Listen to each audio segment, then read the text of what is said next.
Les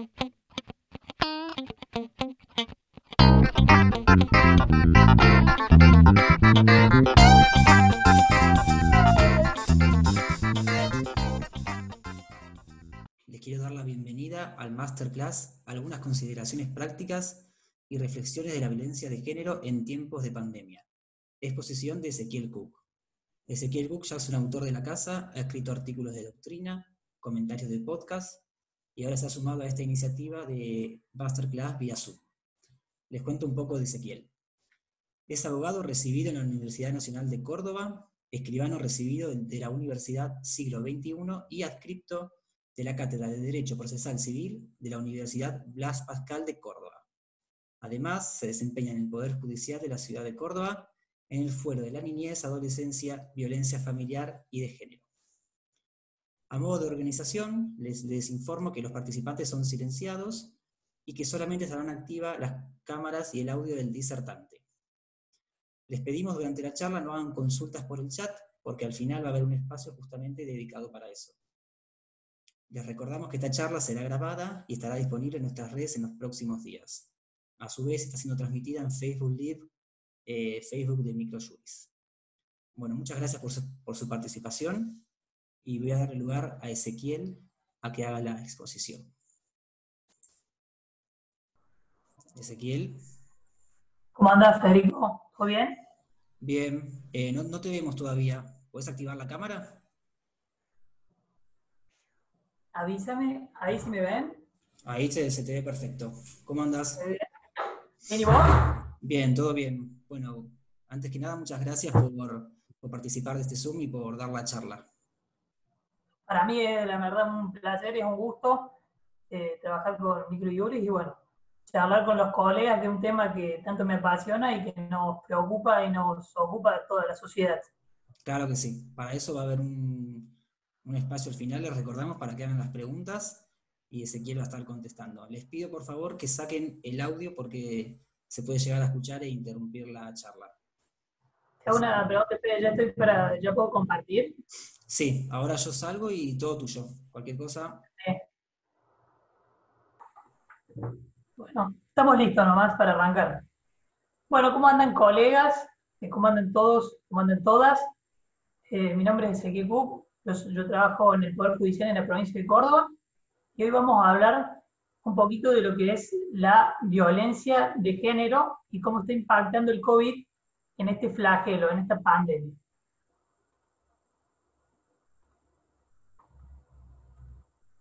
Bueno, el título les puede llamar un poquito la atención. Hoy en día hablamos del derecho de las familias en plural, por lo cual también se suman lo que es las violencias de género. ¿Por qué? Porque hay distintos tipos de violencias y hay distintos tipos de géneros y cada vez va a haber más, ya que el género es una autoconstrucción personal y cultural. Como están viendo en pantalla, ya vamos a profundizar un poquito respecto a cuáles son los tipos de violencia existentes, pero como ven, hay más de uno. Podemos hablar de violencia de tipo física, psicológica, sexual, económica y otras más que ya iremos profundizando a lo largo de esta charla. Por lo cual hablamos de distintos tipos de violencia, pero también hablamos de distintos tipos de géneros. Lo que tenemos que hacer es desterrar este binarismo clásico de solamente hombre, mujer, mujer, hombre, ya que hoy en día nos encontramos con distintos tipos de géneros, mujeres, varones y todo lo que representa el colectivo LGBTI y más. De allí es que hoy en día debemos hablar de violencias de géneros en plural. Es importante, previo a comenzar esta charla, introducirnos un poquito en lo que es el marco normativo de este flagelo tan grave. Para ello nos introducimos en lo que es el artículo 75, inciso 22 de nuestra Carta Magna Nacional, que enumera los tratados internacionales con jerarquía constitucional a partir de la reforma de 1994. y entre ellos nos encontramos con la Convención sobre la Eliminación de todas las formas de discriminación contra la mujer, más conocido como la CEDAW, el cual fue suscrito, este documento fue suscrito por nuestro país en 1980. También contamos con la Convención Interamericana para prevenir, sancionar y erradicar la violencia contra la mujer, más conocida como la Convención de Belém do Pará de 1994, organizada por la OEA, la Organización de Estados Americanos, y también las 100 reglas de Brasilia sobre acceso a la justicia de las personas en condición de vulnerabilidad, entre ellas las mujeres. Nos introducimos ahora en una regla muy importante, que es la regla número 19 de Brasilia, de este tratado regional, donde nos habla que se considera violencia contra la mujer cualquier acción, conducta basada en su género, que cause muerte, daño o sufrimiento de tipo físico, sexual, psicológico a la mujer, tanto en el ámbito público como en el privado, mediante el empleo de la violencia física o psíquica. Muchas veces la violencia de tipo física es más gravosa que la de violencia de tipo física. Bueno, y a su vez, con la reforma, con el nuevo Código Civil y Comercial de la Nación, que entró en vigencia en el 2015, hay dos artículos muy importantes, que son el artículo 1 y el 2. Puntualmente, en el artículo 1 nos establece que todos los casos que este código rige deben ser resueltos tanto por la Constitución Nacional como por los tratados de derechos humanos en lo que la República es parte. Por lo tanto, los jueces hoy en día deben efectuar un control de constitucionalidad como de convencionalidad. Y a su vez, también tenemos el artículo 2, donde se refiere a que la ley debe ser interpretada teniendo en cuenta sus palabras, sus finalidades, leyes análogas y las disposiciones que surgen de los tratados sobre derechos humanos. Nótese lo importante que es el artículo 1 y 2 referido a los tratados internacionales, la importancia de los tratados internacionales de derechos humanos en pie de igualdad con la Carta Magna Nacional. A su vez, para que se efectivicen estos tratados, contamos con el Comité de la CEDAW, que es un órgano de expertos, con el mecanismo de seguimiento de la Convención de Belém do Pará y con la Comisión de Seguimiento de las Reglas de Brasilia. Podemos concluir que la eliminación de la discriminación contra la mujer, como la erradicación de la violencia contra la mujer, es un tratado de derecho constitucional como convencional, por lo cual nótese la importancia para combatir este flagelo. Argentina dictó la Ley de Violencia contra la Mujer, la Ley 26485, en el año 2009, y su decreto reglamentario 1011/2010 en el año 2010. Los antecedentes de esta normativa nacional fueron la Convención de Belém do Pará, la CEDAW, las 100 reglas de Brasilia, entre otros. El nombre completo de esta normativa de violencia contra la mujer, recalco nuevamente violencia contra la mujer, se denomina Ley de Protección Integral para prevenir, sancionar y erradicar la violencia contra la mujer en los ámbitos en que desarrollan sus relaciones interpersonales. Esta normativa nacional tan importante ha tenido dos modificaciones, una por la Ley 27.501 y la otra por la Ley 27.523, ambas en el año 2019. El artículo 4 de esta manera, de la Ley Nacional de Violencia contra la Mujer, quedó redactado de esta manera. Se entiende por violencia contra la mujer toda conducta por acción u omisión, tanto acción como omisión, basada en razones de género, que de manera directa o indirecta, tanto en el ámbito público como en el privado, basada en una relación desigual de poder, eso es muy importante, basada en una relación desigual de poder, afecte su vida, libertad, dignidad, integridad física, psicológica, sexual, económico, patrimonial.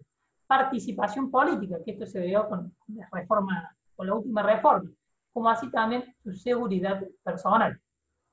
Quedan comprendidas las perpetradas desde el Estado o por sus agentes. Se considera violencia indirecta a los efectos de la presente normativa toda conducta, acción, omisión, disposición, criterio o práctica discriminatoria que ponga a la mujer en desventaja con respecto al varón. Y esta definición que se prevé en el artículo 4 de violencia contra la mujer, a diferencia de la definición que surge en el Tratado de Belén do Pará, incorpora la violencia de tipo económica, patrimonial, la participación política y algo muy importante que es la violencia indirecta. En el artículo 5, que sufrió modificaciones por las normativas vistas la filmina anterior, nos encontramos con los tipos de violencia existentes. La violencia física es de las más gravosas, es la que ocurre a través de golpes, cachetadas, empujones. Es la fuerza directa, el golpe directo. O utilizando instrumentos, como por ejemplo puede ser a través de un piedrazo en alguna parte del cuerpo de la mujer. Fuerza directa como fuerza indirecta. Violencia de tipo psicológico es una de las violencias más severas. Celos, insultos, degradación, control, hostigamiento. Esa es la acción. Pero hay una que es peor aún, que es la ignorancia. La violencia psicológica por omisión es muy gravosa, es cuando directamente no se registra a la otra persona.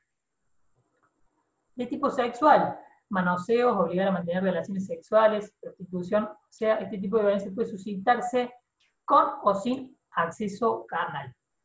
Y la económica y patrimonial, que cada vez se ve más, y desde hace mucho tiempo que viene obviamente, es por ejemplo cuando se le ocultan bienes, se le quita el dinero que ganó, la dependencia económica, eso más o menos es lo que refiere la violencia de tipo económica y o patrimonial.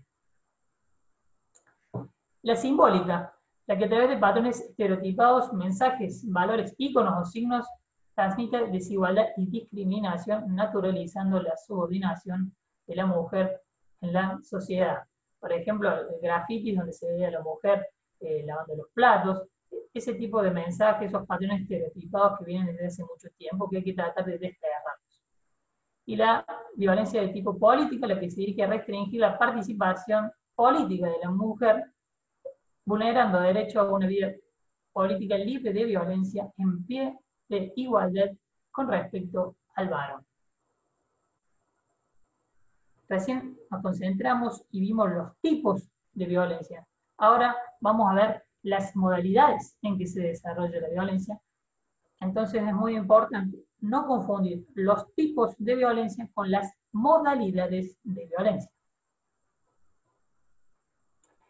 En el artículo 6 de esta normativa nacional que venimos desarrollando, están las modalidades de violencia. La violencia doméstica contra la mujer es una de las que más se suscita. Es la que se suscita en relaciones entre parentesco, puede ser por consanguinidad, puede ser por afinidad, y permanezca vigente o no la relación, incluye el matrimonio, la unión convivencial, noviazgo, no siendo requisito la convivencia. La violencia institucional contra la mujer es aquella realizada por funcionarios, profesionales y agentes pertenecientes a cualquier órgano, ente o institución pública que tenga como fin obstaculizar a las mujeres el acceso a políticas públicas, mientras que la violencia laboral contra la mujer es aquella que discrimina a la mujer en el ámbito laboral, tanto en el ámbito público como privado. Violencia contra la libertad reproductiva, aquella que vulnera o restrinja el derecho de la mujer a decidir libre y responsablemente el número de embarazos. La obstétrica, aquella que ejerce el personal de salud sobre el cuerpo y los procesos reproductivos de las mujeres, expresadas en un trato deshumanizado, abuso de medicalización y patologización. Mientras que la violencia mediática son las publicaciones, difusión de mensajes, imágenes estereotipados a través de cualquier medio de comunicación que de manera directa o indirecta promueva la explotación de mujeres o sus imágenes. Como verán, son varias las modalidades donde se puede desarrollar la violencia. Y las últimas dos, la violencia contra las mujeres en el espacio público, muy común, es aquella que actúa contra la mujer por una o más personas en los lugares públicos, o de acceso público a través de conductos o expresiones verbales, connotaciones sexuales que afecten la dignidad de la mujer. Y por último, la última reforma que incorpora la modalidad de la violencia pública, política contra la mujer, aquella fundada en razones de género, mediante intimidación, hostigamiento y límite del desarrollo propio de la vida política o la actividad política de la mujer en condición de igualdad con el varón. Es por ello, conforme a todo lo que fuimos viendo, es que debemos desterrar el ciclo de la violencia que tanto daño nos genera, que comienza con una fase de tensión, de relación de pareja, una segunda fase de agresión y por último una tercera fase de arrepentimiento con luna de miel. Y el ciclo se vuelve a reproducir. Luego de ver la ley de violencia contra la mujer, vamos a pasar a ver ahora la ley nacional número 24417 referida a la violencia familiar. Esta ley nacional invita a las provincias a dictar y sancionar una ley de violencia familiar a las provincias. Bueno, he puesto algunas de estas leyes de violencia familiar que se han dictado en nuestro país, entre ellas en la provincia de Buenos Aires, la ley 12.569, en Ciudad Autónoma de Buenos Aires, la ley 4.203, en Salta, la ley 7.403, en Córdoba, la ley de violencia familiar 9283 y modificatoria 10.400, y la ley de protección integral a la víctima de violencia a la mujer, que es la ley de violencia contra la mujer número 10.401. Hasta aquí hemos enumerado las distintas normativas a nivel local, nacional e internacional, pero es muy importante que se efectivicen en la práctica este tipo de normativas, y eso lo debemos hacer a través de medidas de acción positiva de todos los órganos estatales, tanto el Poder Judicial, el Poder Legislativo como el Poder Ejecutivo. Esto lo encontramos, estas medidas de acción positivas, en el artículo 75, inciso 23 de la Constitución Nacional, donde nos insta e invita a legislar y promover medidas de acción positiva que garanticen la igualdad real de oportunidades de trato, en especial sobre los colectivos más vulnerables, entre ellos niños y mujeres. Después yo le voy a pasar, por las dudas, si voy un poquito rápido, este PowerPoint de Federico para que ustedes lo puedan tener. Acá vamos a hacer una aclaración. Comenzamos nuestra charla diciendo que había muchos géneros, y cada vez va a haber más porque esto es una autopercepción. Pero vemos que esta ley nacional es una ley de violencia contra la mujer, y no de géneros, en principio. Esto tiene lógica porque no estamos incluyendo al varón o a otros colectivos. Sí tiene lógica. ¿Por qué? Porque la Constitución Nacional, como vimos, nos exige medidas de acción positiva que garanticen la igualdad real sobre mujeres. Debemos eliminar esta desigualdad existente entre hombre y mujer y equilibrar lo que se encuentra desequilibrado. ¿Cómo? Es muy importante para ello el principio de efectividad, que no quede solamente en una norma, sino que se pueda cumplimentar en la práctica. El artículo 7 de la Ley Nacional 26485 refiere a esto también, a que los tres poderes del Estado, tanto en el ámbito nacional como provincial, deben adoptar las medidas necesarias para y ratificar en cada una de sus actuaciones el respeto del derecho constitucional a la igualdad entre mujeres y varones. De grosa manera, ¿qué debe hacer cada órgano estatal en esta materia? Nos piden medidas de acción positiva. El poder legislativo con las normativas, legislar. El poder ejecutivo, políticas públicas. Son clave las políticas públicas para prevenir este flagelo. Y por el otro lado, el poder judicial en sus dos fueros. En el fuero de violencia familiar de género, en algunos países, en algunas provincias, perdón, está en el fuero de familia. Este fuero se encarga de dictar medidas de protección a los fines de hacer cesar la escalada de violencia. Es un fuero de tipo cautelar. Y por otro lado, tenemos el fuero penal que investiga los delitos penales que se suscitan por la violencia familiar o de género y condenará a los agresores cuando correspondiera. Es decir, que por una denuncia por violencia de género intervienen estos dos fueros. El fuero de violencia familiar y de género, dictando medidas de protección, y el fuero penal, investigando los delitos penales que se suscitan por la violencia familiar o de género. Bueno, durante el COVID-19 se dispuso el DNU 297-2020, que prevé este famoso aislamiento social preventivo y obligatorio, y queda, en lo que respecta a esta materia, queda exceptuada lo que es la fuerza mayor. Y hubo una resolución del Ministerio de las Mujeres, Géneros y Diversidad de la Nación, la resolución 15-2020, dispuso que serán considerados como supuestos de fuerza mayor todas aquellas situaciones por las cuales las mujeres o personas LGBTI solas, junto a sus hijos o hijas, salgan de su domicilio a los fines de hacer una denuncia por violencia de género o requerir auxilio o asistencia. Entonces están exceptuadas las mujeres que deseen hacer una denuncia por violencia de género. Ese es un cuadro significativo que les hice, políticas públicas y desterrar y hacer cesar la violencia de género en épocas de COVID-19. Tanto el Poder Ejecutivo Nacional como el de las provincias, en un trabajo coordinado entre nación y provincia, han dispuesto distintas medidas, distintas políticas públicas para hacer cesar la violencia en esta época, a través de esta pandemia.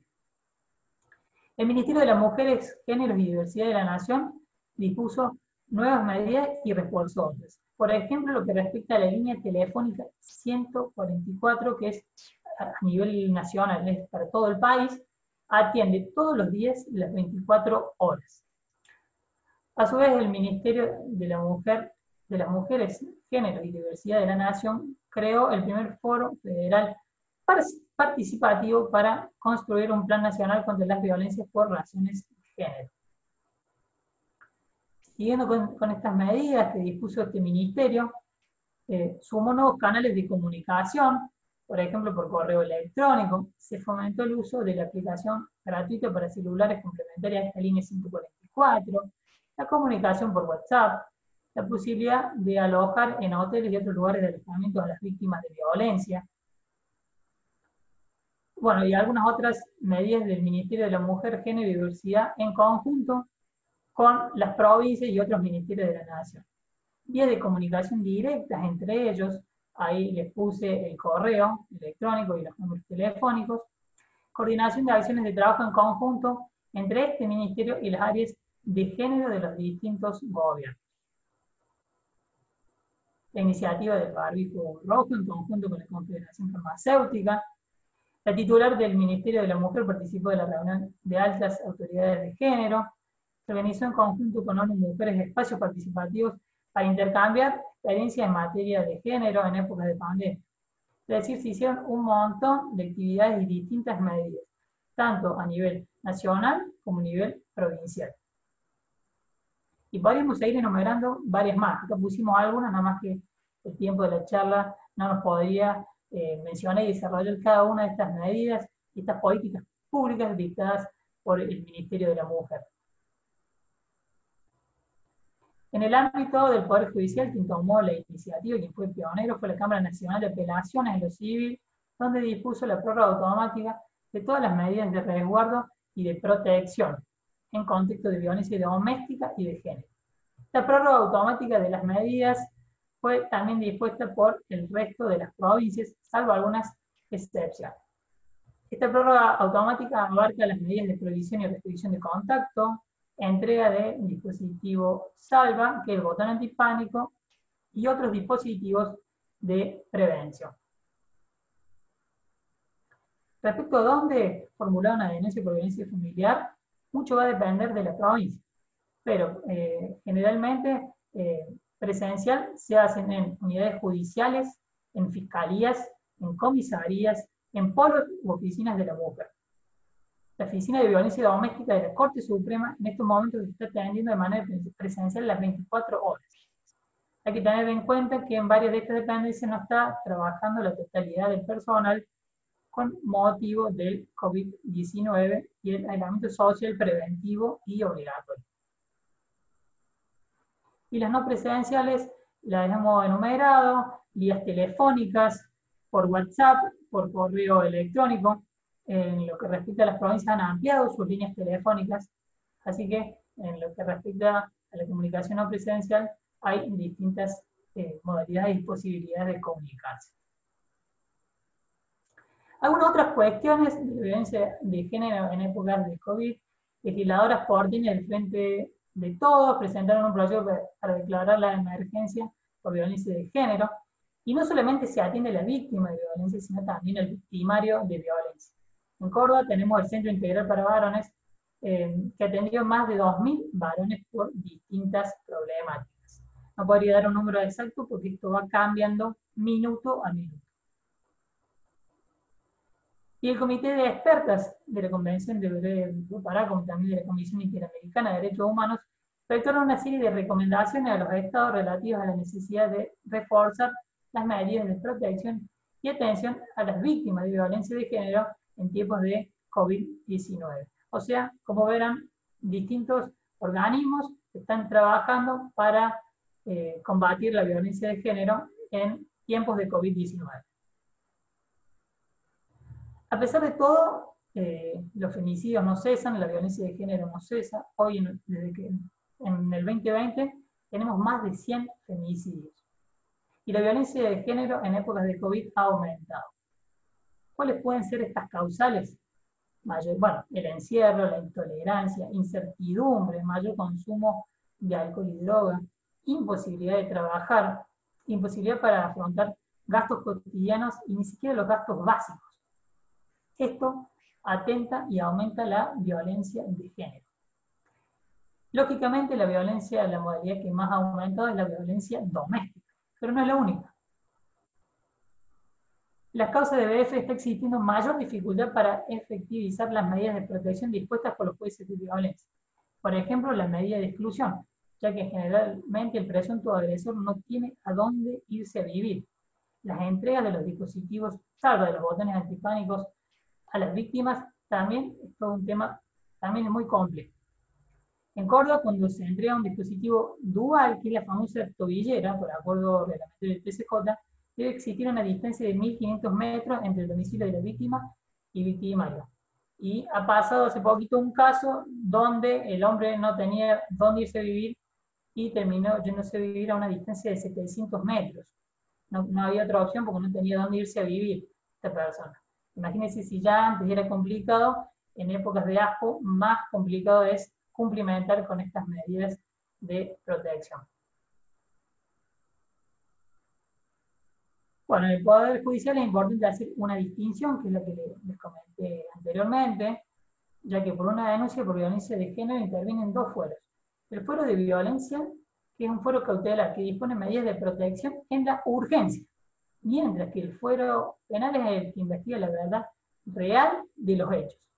Investiga y condena al acusado en caso de ser conducente.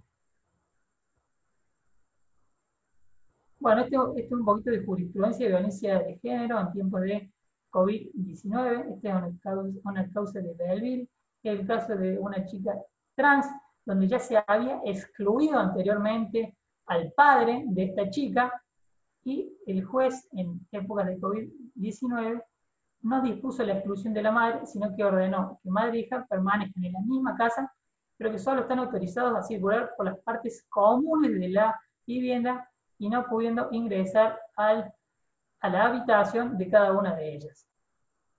Por el otro lado, el magistrado ordenó a los padres de esta joven trans a que vean videos para concientizarse respecto a la identidad de género.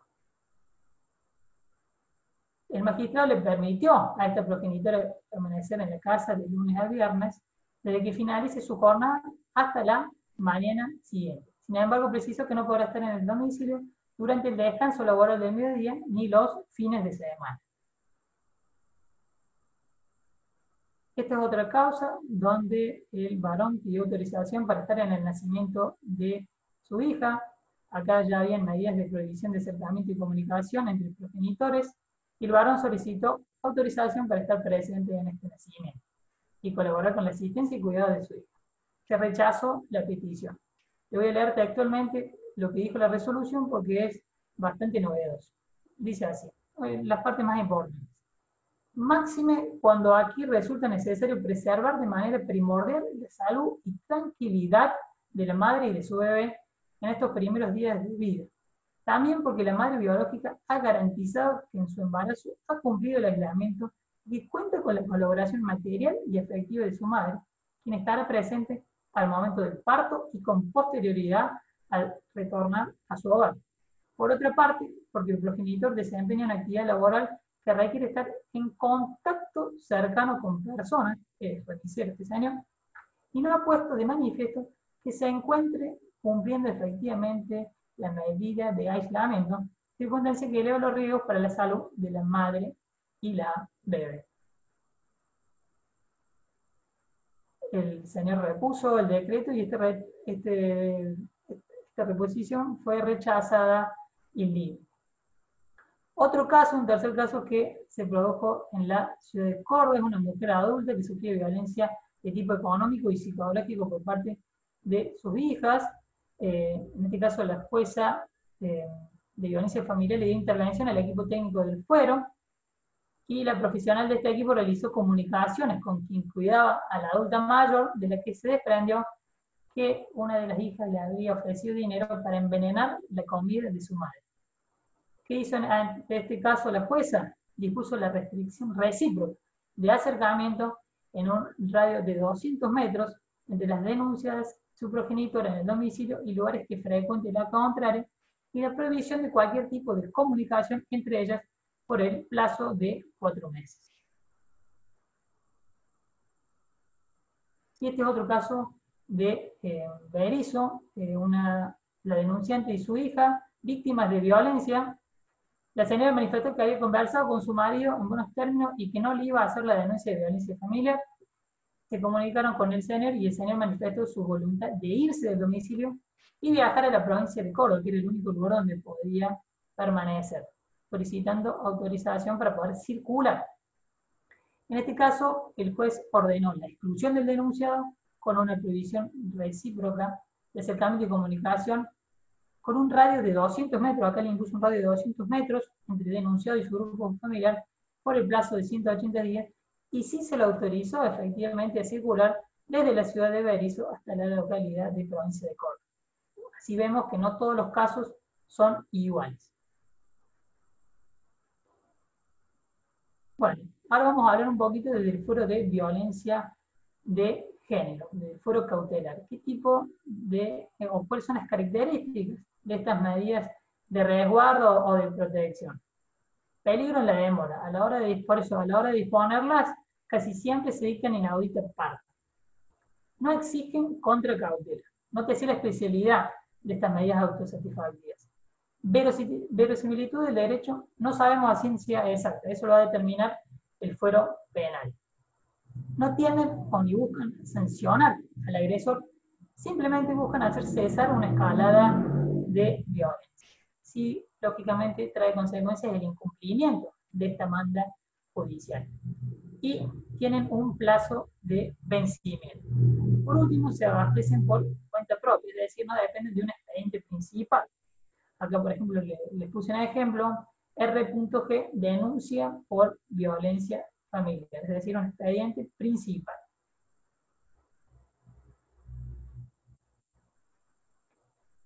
¿Cuáles son estas medidas de protección? ¿Cuáles son las más comunes?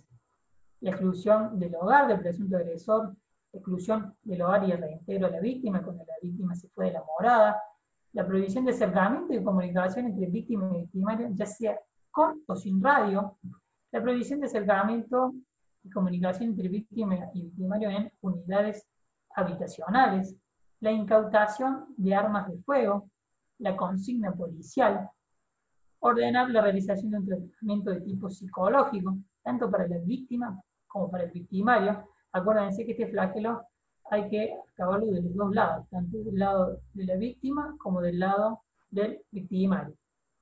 Y ordenar asimismo la realización de tratamiento al victimario o presunto victimario, como hemos venido hablando, respecto a sus adicciones. Otra de las medidas que hemos mencionado es la entrega del botón antipánico o tobillera.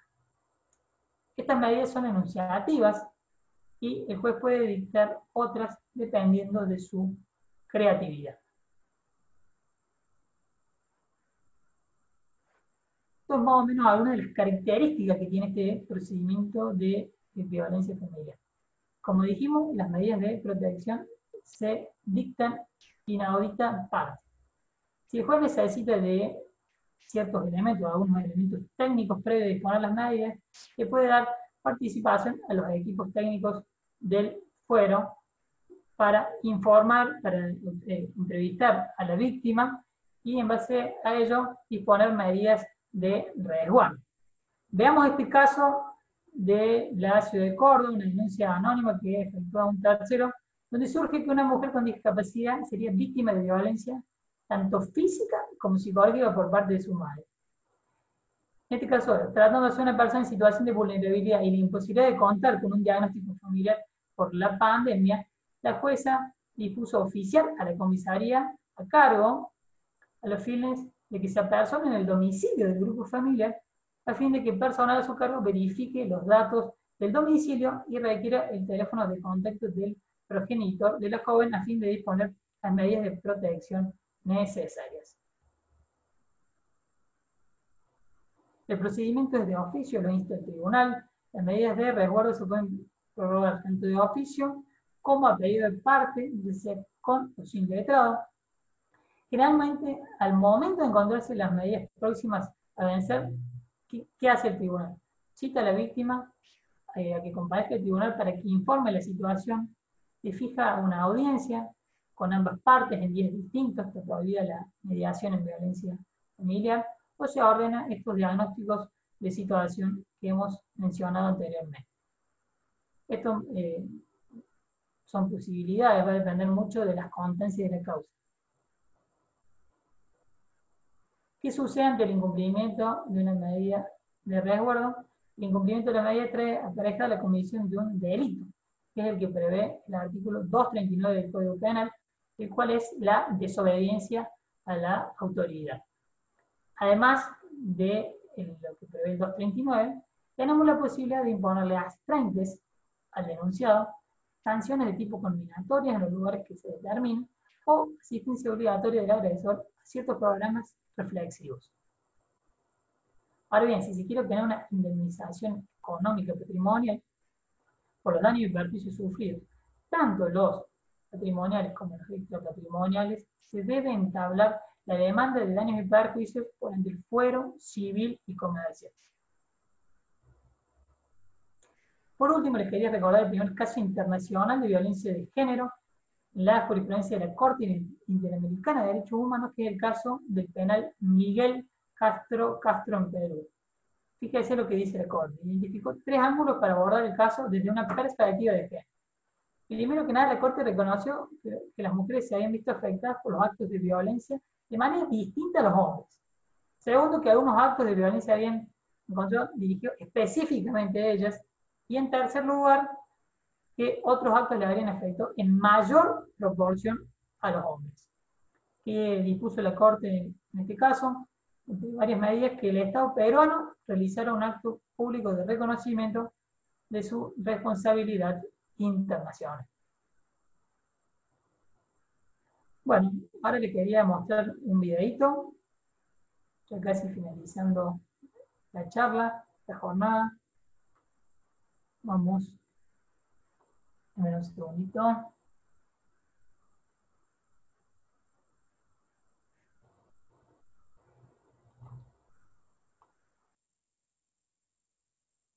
Bueno, les puse este videito para que nos dé ánimo a todos a combatir la violencia contra la mujer, la violencia familiar, en tiempos de COVID-19 y siempre.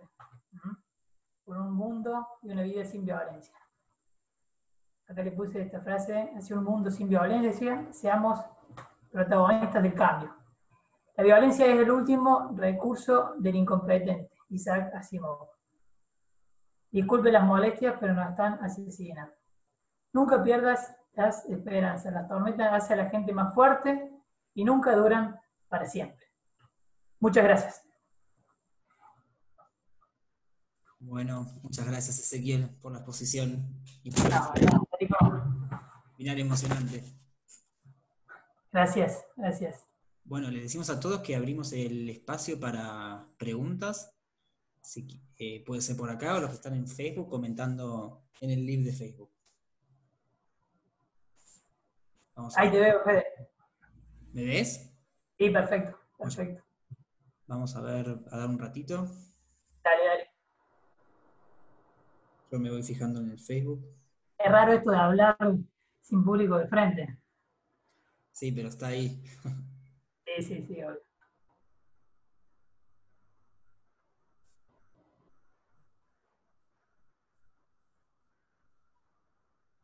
A ver, voy a ver el Facebook.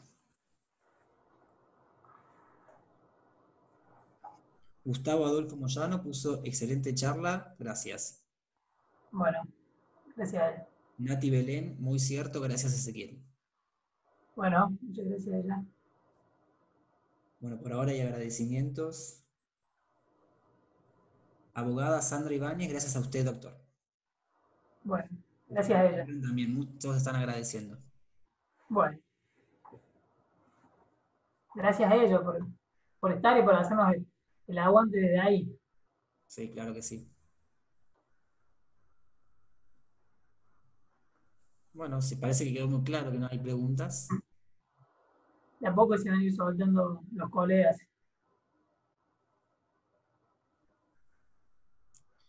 Estoy actualizando acá el Facebook.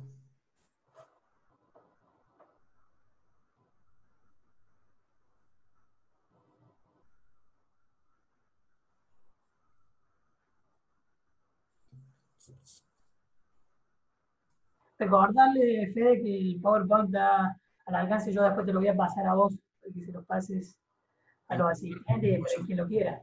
Sí, igual les recuerdo a todos que este Zoom está siendo grabado, así que también va a ser subido así como lo vieron. Bárbaro. Va a estar subido en nuestras redes. A ver, acá hay una pregunta. Lala Allende, por Facebook Live, dice, Sí. ante un hecho, ¿dónde recomendás por la inmediatez que se presente la víctima? ¿La comisaría de la mujer, la fiscalía de género o juzgado de turno de familia? Y ella puede hacer la denuncia donde más cerca le quede. Puede ser en una unidad judicial, puede ser en una fiscalía, en una comisaría. Y recordarle que ahí van, como les dije, van a intervenir dos fueros. El fuero penal, que investiga la posible comisión de delitos, y por otro lado el fuero cautelar, que dispone medidas en la urgencia. En Córdoba, por ejemplo, tenemos el Polo de la Mujer, que es excelente, pero en cualquier unidad judicial cercana a la fiscalía o comisaría, está bien también. Bien.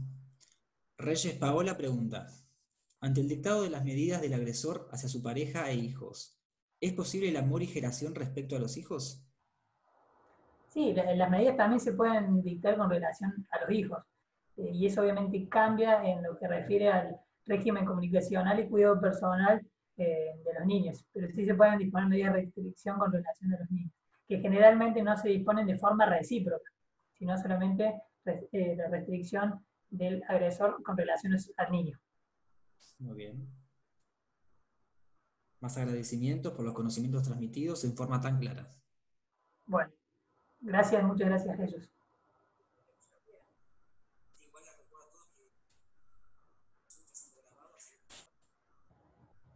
A ver si hay más preguntas, damos un ratito más. Dale, Fede.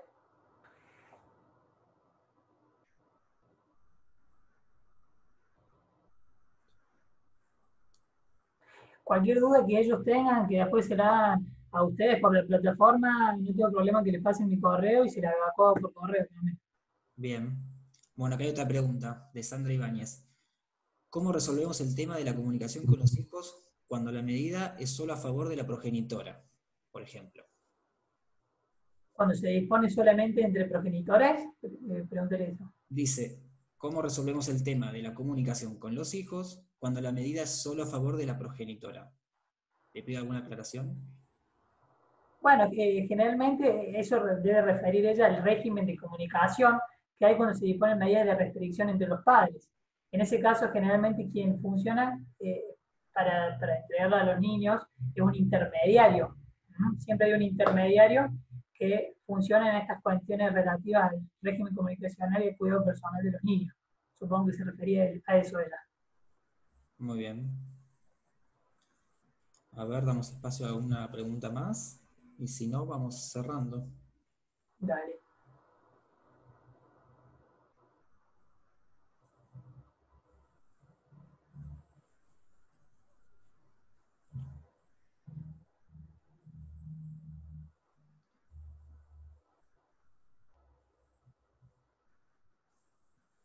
A ver. Pregunta la que hizo la pregunta anterior. Y si Sí. no tienen un intermediario en común. Si no tienen ningún tipo de intermediario en común, Claro, eso. siempre lo que hay que hacer es priorizar que se cumplimente esa medida. Siempre algún primo, familiar, amigo debería funcionar como intermediario. Si no hay, no se podrá, se deberá modificar la comunicación entre progenitores, pero siempre se debe cumplimentar la medida de prohibición y restricción de contacto.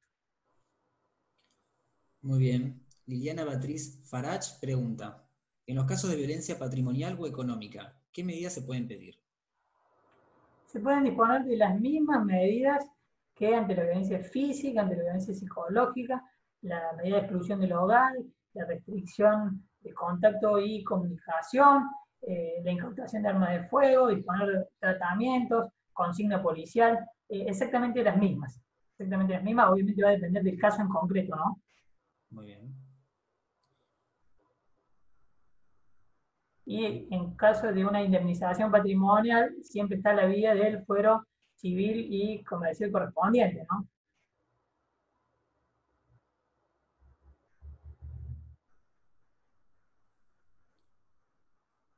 Oh, muchas gracias, súper claro el doctor. Bueno, muchas gracias. Bueno, te agradezco. A ver, para acá hay una pregunta en Zoom. ¿Qué plazo se extienden las medidas cautelares? Sebastián Rodríguez. Tienen siempre plazo de vencimiento y va a depender de la cuestión fáctica. Generalmente en provincia de Córdoba, generalmente las exclusiones se le pone un plazo de 6 meses, la restricción es un plazo de 3. Pero siempre va a depender del caso en concreto.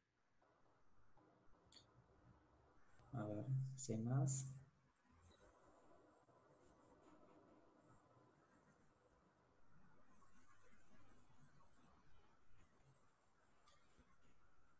Bueno, si no hay más preguntas, damos por finalizado. Dale, como te dije, Fede, si después se les ocurre alguna pregunta, si me la quieren hacer al correo, no tengo ningún tipo de problema. Dale, esto después les comunicamos. Te agradezco un montón por la charla, muy claro y muy dedicado todo. Bueno, Fede, gracias a vos, gracias al Micro Yuri y gracias a la gente por estar ahí, por aguantar. Les recuerdo que va a estar grabado y lo subimos en nuestras redes, así que lo van a poder volver a ver. Y de última pueden dejar los comentarios ahí en Facebook que va a quedar grabado, así que vamos a estar respondiendo ahí. Bueno, gracias a todos. Nos vemos. Gracias a todos.